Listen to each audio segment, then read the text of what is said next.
Boa noite, pessoal. Nós agora vamos falar um pouquinho da assistência do pré-natal. Então, nós temos aqui uma paciente de 42 anos, né, natural e procedente de Salvador, parda, solteira, grau de formação segundo, não tem região e é do lar, grau de formação bom. Ela vem encaminhada do alto risco. Então, essa paciente, há uma semana, ela referia cólicas, faz uso de pirona, mas com melhora. Vem encaminhada a postinho de saúde para poder ter uma avaliação médica. Então, quando ela trouxe para a gente o ultrassom, essa ultrassom era do dia 16/2 e a gestação era de 18 semanas, onde você via ali 2 polinhos cefálicos. Então, o que você imagina de suspeito?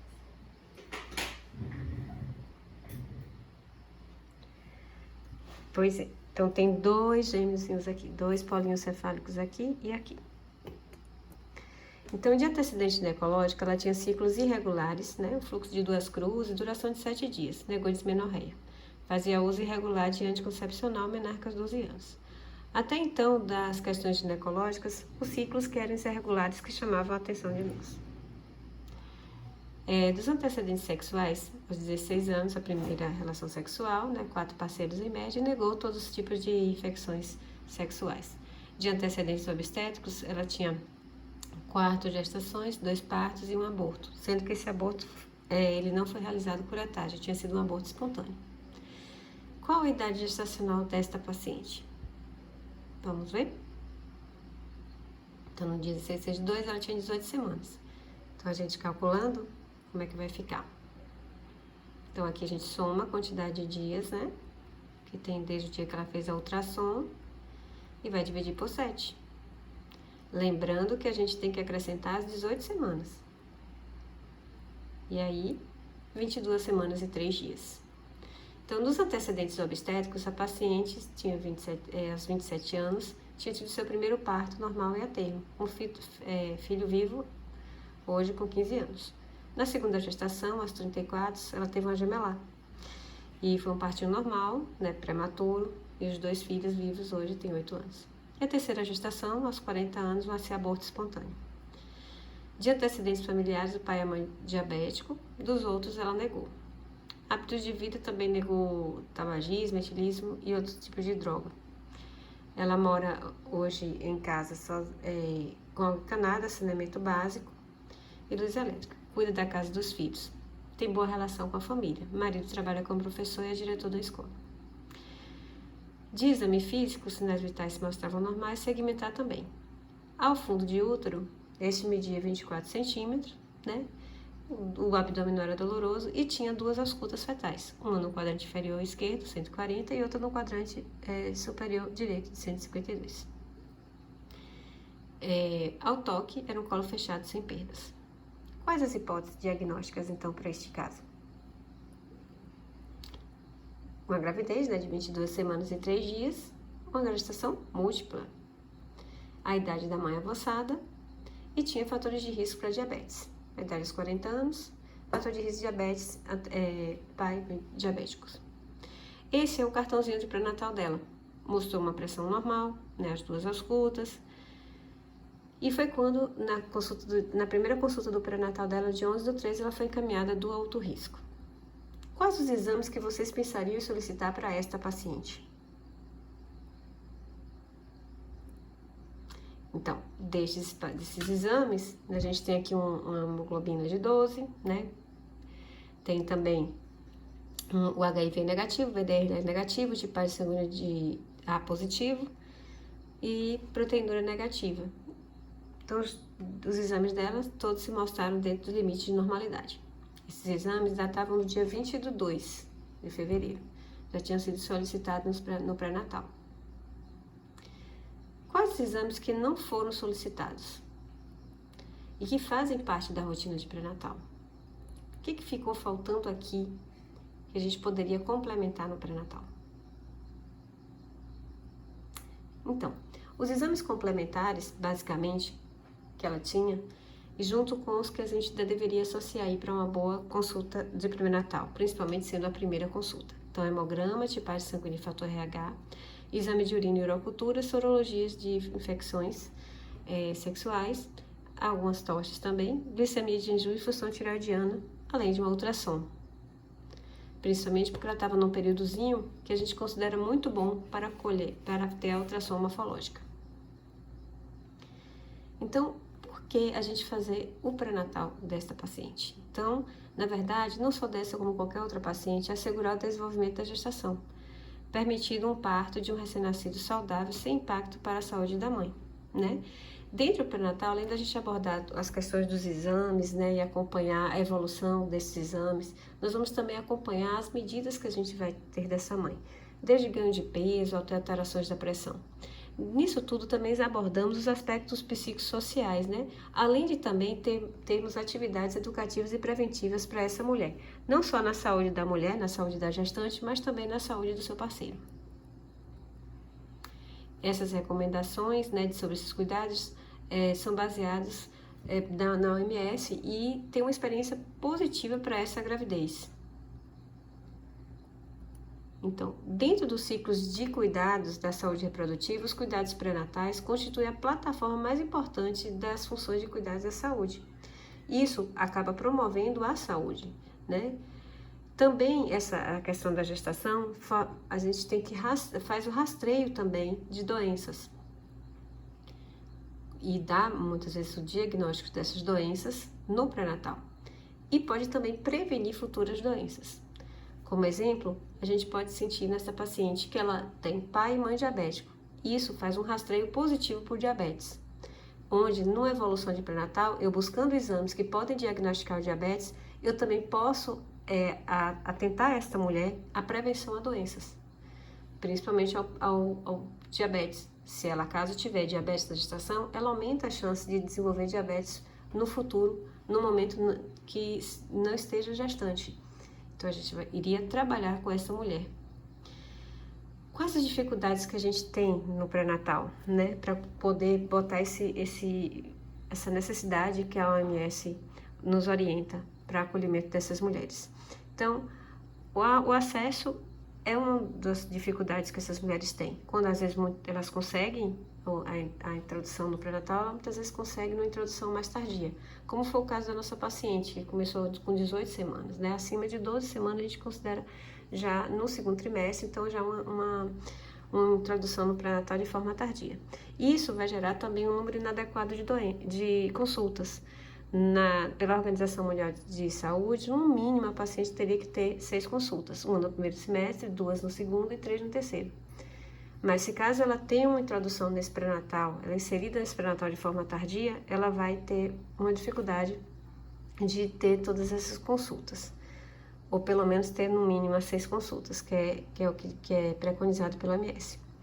Também outra dificuldade que vimos no pré-natal é a realização incompleta de procedimentos, dos exames complementares.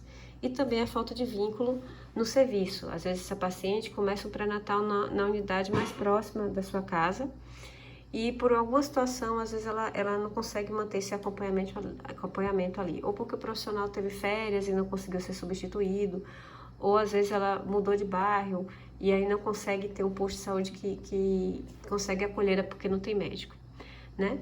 Então, esse índice de câncer, ele avalia a duração de gestação, o número de consultas e a data da primeira consulta para poder ter mais ou menos uma avaliação desse pré-natal, se ele é considerado bom ou não. Então, a nível do sistema de saúde, o que ele trabalha hoje? Ele trabalha com a Rede Cegonha, né? Que é justamente esse programa que acolhe a mulher desde o início, que ela está gestante até o momento do puerpério. E dentro da Rede Cegonha, o próprio Ministério da Saúde ele tem o SINS pré-natal, que é justamente o acompanhamento desse programa de imunização desde o pré-natal ao nascimento. Ali, como vocês podem observar, tem a cadernetinha da gestante, que a gente faz o acompanhamento dessas mulheres no pré-natal. Aqui, por exemplo, são onde nós colocamos tanto a história do paciente como os exames dela solicitados, desde ultrassons até os exames laboratoriais.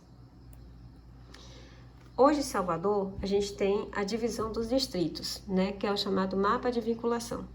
Então, por exemplo, para vocês aí que estudam junto comigo na FTC, o que acontece? nós vamos pensar aqui na área mais ou menos ali que está próximo à FTC, a área de Itapuã. Então, aqui nós temos o distrito de Itapuã. Esse distrito contém várias UBSs. E essas UBSs, de acordo com esse mapinha, então, por exemplo, aquela paciente que faz um pré-natal, que está suspeitando que está grávida, que vai até a UBS de Nova Esperança. Caso confirme a gravidez, vai detectar se é de risco ou não. Sendo uma pré-natal do risco habitual, ela é encaminhada justamente, por exemplo, para a Mansão do Caminho, ou para a Verde Seibe, ou para o Menandro de Farias. Caso, no momento do parto, ela se torne um alto risco 1 ou alto risco 2, alto risco 1, ela ia manter o seu acompanhamento na maternidade do Verde Seibe. E se fosse um alto risco 2, na unidade do Hospital Roberto Santos. Hoje, Salvador, ele também nessa divisão do alto risco 1 e alto risco 2. Dando um exemplo. Alto risco 1, uma hipertensa que é controlada com medicações sem ter lesão de órgão-alvo. Mas aquela hipertensa que já tivesse lesão de órgão-alvo, ela seria considerada pré-natal de alto risco 2. Essa classificação vocês podem encontrar também na própria página da Secretaria de Saúde do Hospital do município de Salvador. Dentro da cadernetinha da gestante também tem várias coisas que a gente tem que estar trabalhando com essa gestante, né? Como ela está se sentindo, fazer o exame físico, ter essas medidas que eu falei e avaliar o resultado de exame, solicitar o cartão de vacina, né? E caso for identificada alguma doença, encaminhar para solicitar o tratamento dessa paciente ou prescrever a medicação para esse tratamento. Como eu falei, a Organização Mundial de Saúde, ela preconiza pelo menos 6 até igual ou maior que 6 consultas, né? Então, como é que seria essa divisão? Até 28 semanas elas seriam mensais, de 28 a 36 quinzenais e daí então até o parto semanais. Gosto de deixar claro aqui que não existe alta do pré-natal. E a nossa paciente? Você acha que ela era de alto risco, né? Uma gestante gemelar com 18 semanas? Então, gestações multifetais podem resultar de 2 ou mais eventos na fecundação, né? De uma única fecundação ou por uma divisão errônea, entre aspas, do zigoto. Ou talvez uma combinação entre ambas. Aqui só para vocês terem ideia que aumenta muito a chance de você ter um gemelar quando no extremo de vida mais próximo à questão do climatério. Então, as mulheres que têm em torno de 40, 44 anos, elas podem ter mais chances de ter uma gravidez gemelar. Complicações. Então, abortamento, malformações, baixo peso, hipertensão, prematuridade, síndrome de transfusão transfundidos, restrição de crescimento, que é o CUI, e alterações do líquido amniótico, esse LA. Então, tudo isso são complicações que uma gestante gemelar pode ter. Então, essa nossa paciente teria que ser acompanhada no alto risco. Falando um pouquinho da questão de como formar mais ou menos essas gravidezes gemelares, né? Então, a gente tem lá um estágio bem inicial, na divisão celular. Em algum momento dessa divisão, o que pode acontecer? Esses embriõezinhos, eles podem vir justamente de um espermatozoide de um óvulo e formar cada um zigoto, certo? E daí, então, formar o córeo. Quando a gente falar a palavra córeo, lembre-se de placenta, né? E aí, se tenho 2 córios, provavelmente eu vou ter 2 placentas. Só que acontece em um determinado momento dessa divisão que só um óvulozinho só pode acabar gerando 2 córios, né? E aí, essa paciente vai ser o que a gente chama de uma gestação monozigótica, mas que cada bebezinho estará na sua placenta. Então, ela veio e aí cada bebê vai estar em sua placenta. Tem situações que vai acontecer que na divisão celular, ela vai vir somente de uma célula, né, da união de um óvulo com um espermatozoide, e daí, então, na divisão, por algum momento, em algum momento, ela acaba dividindo e formando uma placenta, um córion só, e 2 placentas, quando a gente vai falar de monocoriônica diamniótica. Cuidado com a questão de zigosidade. Zigosidade, eu vou falar do zigoto. Então, a gestação que tem 2 zigotos, ela sempre vai formar lá as 2 placentinhas, 2 saquinhos e 2 bebês. Não vai ter divisão nenhuma. E eles vão ser diferentes, porque tem cargas genéticas diferentes. Mas se eu tenho um zigotinho que na hora lá, no primeiro até o 4º dia fez a divisão dele, acabou dividindo em 2 placentas, ou seja, 2 córions. Então, vai ser dicoriônica, formando, óbvio, 2 saquinhos. Não tem como eu ter uma gestação dicoriônica, ou seja, 2 córions com um saquinho só. Esse não tem como, tá? Então, na hora dessa divisão, entre o dia 1º e o dia 4, a divisão, eles vão dividir 2 córions, 2 saquinhos, 2 bebês. Tem um momento que vai acontecer que ele não vai dividir mais o córeo. Entre o 4º e o 8º dia, ele vai, na divisão celular, ele acaba formando só um córeo, só um saquinho, e aí 2 bebês ainda separados. Quando passa passa de 12º dia, acontece que essa divisão já é diferente. Ela não ocorre mais divisão do córeo, ela não ocorre mais divisão do saquinho, e os bebês também ficam juntos, que são os gêmeos siameses. Então, lembrar que de 1 a 4 dias, eu vou ter a gestação dicoriônica e diamniótica. Do 4º ao 8º dia, eu vou ter a gestação monocoriônica diamniótica, né? E no momento que tiver entre o 8º e o 12º dia, eu vou ter a gestação monocoriônica, monoamniótica, mas eu vou ter os bebês separados. E acima de 12 dias ou 13, como aqui traz no slide, eu vou ter o quê? Uma placenta, o córeo que não se dividiu, o saquinho que não se dividiu, ou seja, monocoriônica, monoamniótica, e os fetinhos que também não se dividiram, tá bom? Isso aqui é só para se trabalhar um pouquinho sobre zigosidade, corionicidade, que são coisas às vezes que caem na prova. Mas o nosso foco de hoje ainda é pré-natal, de assistência ao pré-natal, tá bom? Então, só quis trazer como curiosidade a questão da gemelaridade, mas não cai na provinha de vocês. Então, seguindo um pouquinho das gestações gemelares, só para colocar os gêmeos dizigóticos, né, são os mais comuns, certo? O monozigótico é 1 para cada 250 nascimentos.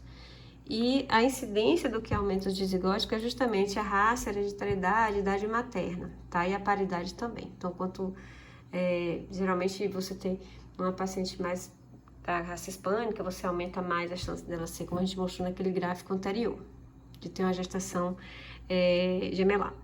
O tratamento de fertilidade também tem contribuído muito para essas gestações gemelares, por isso que hoje você vê um aumento, né? Ivete Sangalo, que dizem, né, que ela teve a questão ajudada, né, com a fertilização, não sei se é verdade, mas tem as gêmeas dela lá, independente, porque ela também tem o extremo da idade, ela tinha mais, acho, de 40 quando ela teve as filhas, então pode ter sido só pela idade mesmo, tá? E ter sido natural. Independente disso, hoje a gente vê que tem um aumento, porque as mulheres estão engravidando mais tarde, as mulheres estão recorrendo muito à reprodução assistida. Um sinalzinho que a gente não pode esquecer, e aí é muito interessante no pré-natal, principalmente no primeiro trimestre, a gente pedir o ultrassom. Esse ultrassom de 11 a 14 semanas, na gestação gemelar, é de extrema importância para a gente buscar 2 sinaizinhos. Esse sinal aqui, que é o do lambda, e esse sinalzinho aqui, que é o do T. O lambda é porque ele lembra a letrinha do lambda, enquanto aqui, ó, lembra a letrinha do T. E o que significa isso, professora? Aqui eu tenho a formação de 2 placentas. Lembra dos córios? Então, é dicoriônica. E aqui, a divisão do saquinho, diamniótica. Enquanto aqui, não, eu não consigo ter essa divisão, igual eu tô vendo aqui. Ela fica aqui, ó, com uma placenta só. Então, ela é monocoriônica diamniótica. Porque se eu tiver 2 bebês de sexos diferentes, aí é fácil, né? São bebês que eles não são idênticos. É um menino e uma menina, um XY e um XX. Mas se eu tenho 2 meninos ou 2 meninas, eu posso tanto ter a Didi do monozigótico, não posso, como eu posso ter a monodi. Então, esse sinalzinho ajuda a gente a diferenciar, tá? A divisão da placenta. Pois é, então agora voltando ao nosso pré-natal. Então, como seria esse pré-natal das pacientes? Primeira coisa é o sintoma. Então, esses são os sintomas que as mulheres vão mais trazer para vocês. Dor, né? Dor nas costas, dor, como elas dizem, no pé da barriga, câimbras, vômitos, e a gente vai ter que trabalhar isso. Isso na própria cadernetinha da gestante já vem falando um pouquinho, certo? Inclusive dando orientações para essas mulheres. Então, o que você pode estar fazendo? A recomendação da OMS coloca, às vezes, dieta mesmo na questão de vômitos, fracionar a dieta, utilizar alimentos mais gelados. Aqui ele sugere, né, ele recomenda que você peça para utilizar alimentos que tenham gengibre, camomila, vitamina B12, né, às vezes até acupuntura também. né, que eles recomendam para controle. Lembrar que muitas questões das náuseas pode estar associada a muitas questões psíquicas, então às vezes a gente tem aquela paciente que vomita muito, né, que é hiperêmese gravídica, que precisa ser internada, a gente associa sempre o tratamento também terapêutico. Mas o que, assim, contribui muito é alimentos gelados, fracionar alimentos, pequenas porções mais vezes ao dia. Então, azia, a gente também, elas vão ter, a gente vai atentar, vai prescrever antiácidos, vai recomendar também a mudança de dieta. Cãibras, as pacientes sentem muito, a gente pode estar usando cálcio, magnésio como complemento para questões das cãibras. E as dores, que vão ser um dos piores motivos e que mais leva a paciente na emergência, a gente vai solicitar exercícios regulares, mas exercícios de baixo impacto, leves, alongamentos, né, para ver se melhora as questões das dores lombares. E se puder associar também a fisioterapia, a acupuntura para essas pacientes. O que a gente busca no exame? Então, a gente busca as medidas, né? Quer seja pesar, quer seja medir uma pressão, a gente busca auscultar o feto, né? Que nós temos 2 pacientes, a mãe e o feto, ou mais de 2, né? Se for gemelar. E os exames de preventivo também a gente associa para essas pacientes. Falando em peso, a gente tem que ficar de olho, né, do peso nessas pacientes. Aqui a gente traz uma tabela do pré-natal, do Ministério da Saúde, do Manual de Pré-Natal de Baixo Risco, que apesar de ser de 2013, ainda traz esse controle. Então, uma paciente com peso adequado, a gente pede para ela ganhar em torno de 12, 16 quilos no máximo. E aí tem um acompanhamento, principalmente no segundo e terceiro trimestre, quanto ela iria ganhar. Então, percebam que aqui, ó, obesidade é 200 gramas por semana, então a gente tem que ficar de olho. Para que serve isso? Então, por exemplo, aquela paciente que eu venho controlando, tentando controlar o peso dela, mesmo com adequado, né, que teria que ganhar ali em torno de 400 gramas por semana. Quando ela volta para você, ela voltou de uma semana para outra com 1 quilo a mais. Então, a gente tem que ter cuidado para edema, então a gente tem que atentar para o edema na gestação. O edema, ele já teve bem no passado uma associação com a hipertensão, né, a pré-eclâmpsia. Então, a gente tem que ter o respeito por ele, apesar dele não ser critério ainda, mas para ter o respeito de vigilância. Então, atentar do peso que essa paciente vai ganhar por semana. Aqui nós temos um gráficozinho. Esse gráfico, ele traz, aí que se vocês podem ver a curva, né? Então, a gente vai trabalhar no pré-natal muito sobre curva. Então, a gente vai ficar de olho na curva dos pacientes. Que aqui tem, por exemplo, a semana versus o IMC. Então, a gente calcula o IMC dessa paciente e vai